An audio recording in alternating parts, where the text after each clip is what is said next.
Welcome to the Slop Temple. We pray this video helps. Start by confirming you own or have permission for the audio in your video. If you did not secure a license, assume the audio is copyrighted and enforceable. Check platform tools like Content ID, copyright notices, or automated claims for your upload. Document timestamps and track metadata before you modify or remove any audio from recordings. If unsure, consult the copyright owner or seek legal advice before making changes. Taking these steps protects you from takedowns, strikes, or monetary liability on platforms. Make a copy of your original video file before you alter any audio tracks.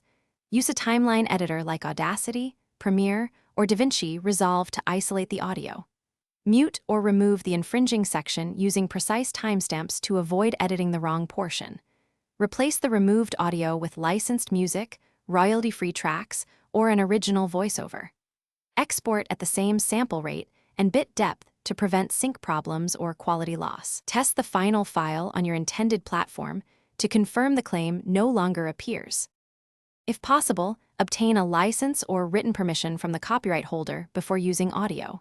Consider using public domain recordings or Creative Commons tracks that permit your intended use. Fair use is narrow and depends on purpose, amount, and market effect. Do not assume protection. If you receive a claim, document it and follow platform procedures before filing any counter notice.